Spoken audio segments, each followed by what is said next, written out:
So first of all, do we do Baby Sancho? Do we do Harry Maguire loving with the English media? Or do we do the new shirt deal that may see the Glazers linger on like cockroaches after a popularity war? What do you want to hit first? I have a suggestion, Jay. Why don't we ask the VR room, the people that, without them, there would not be a content. Agreed. Just two pals sitting and talking facts. So, guys, let us know what you want to start with, because Jay has sharpened his knife. He's ready. His tongue is sharp. He's been away. He's back. Oh man, it's vicious. It's absolutely vicious. Like, I've had 5 nights of wildness in Magaluf. So yeah, I'm all talked out. So first one, we have Maguire-gate. Okay. Straight. Okay. So the public has spoken. They want me to do Maggie Maguire. I captioned the phrase a couple of years ago, Maggie Maguire, because I almost thought Maguire was a pussy, and he's a pussy, and he's been protected by the English media.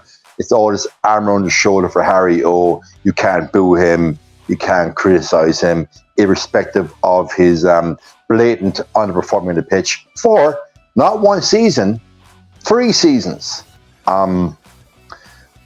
Obviously, we can't blame him for the price. We blame that on Solskjaer and on Woodward. However, what I do blame is his friends in the English media constantly bigging him up like he's the second coming of Cannavaro.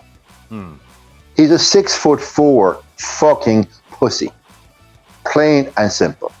He has the turning speed of an oil tanker. When he played beside Lindelof for those seasons, he let Lindelof always take on the bigger centre forward, and he almost took the other centre forward. Let Lindelof do it. Okay, 𝒂𝒚 got slated by the fan base because 𝒂𝒚 could never go forward. He took him beside Maguire and basically hold his hand.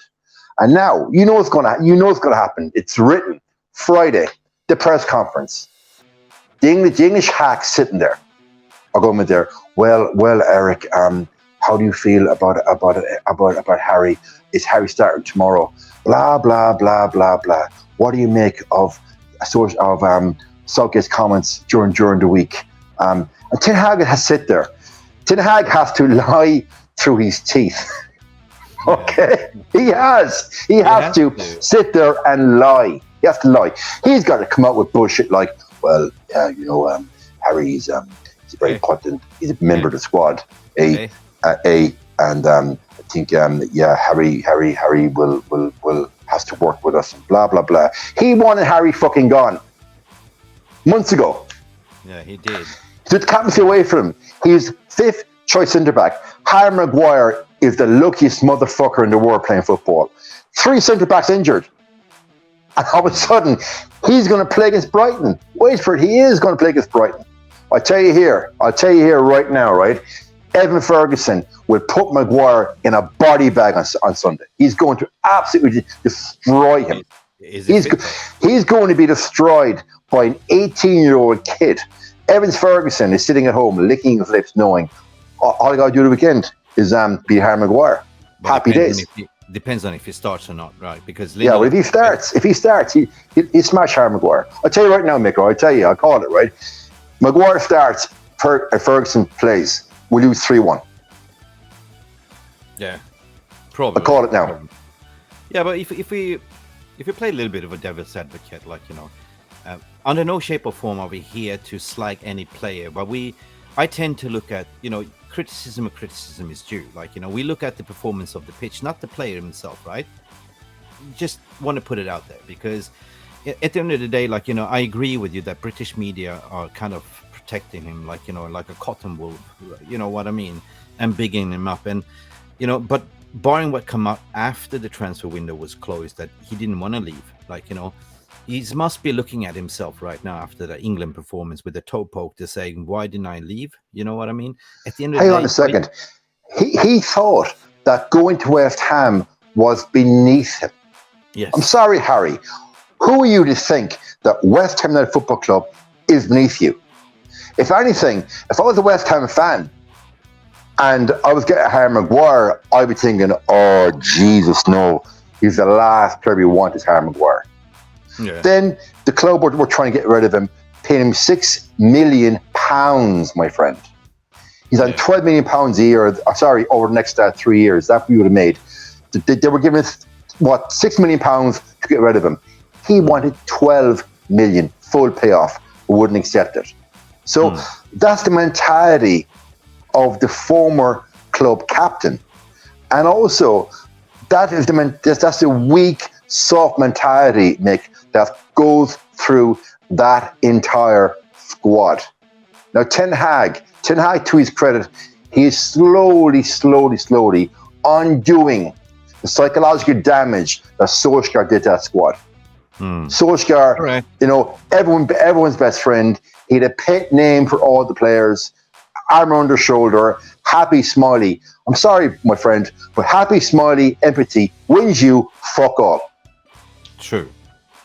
Now, you're speaking facts, my friend. At the end of the day, I just want to understand where did things go wrong for him, to be honest. And Gareth Southgate, that was his security blanket. I will always be playing for England no matter what. But he's under the mud as well, I guess, because Harry saved Harry. Harry Kane saved Harry with that 3-1 goal scoring.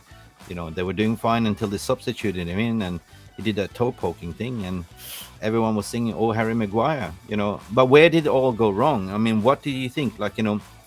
Clearly he was a better, centre back when he was playing for Leicester, to be honest. Where did it go wrong? First of all, he was made captain. I firmly believe that straight away put a target on his back for the fans. Okay, if you're captain of a club, you better be the best player on that pitch performance-wise. Not technically the best player, but performance-wise. Wiki McGout, you better be giving 7 out of 10s. Wiki McGout. You better be able to motivate your troops pre and post match. And you sure as hell better to come out and face the media, look the camera dead in the eye, and take ownership of your performances and take ownership of your mistakes. Yeah. Classic Harry Maguire post-match interview. So Harry, 2 goals today. How do you feel? Harry looks down at his feet. Well, I think the forwards should have done a bit more. Yeah, he actually said when I lost and he had a business performance, blamed it on his forwards. Now, you're a leader. We discussed leadership before in the show, Mick.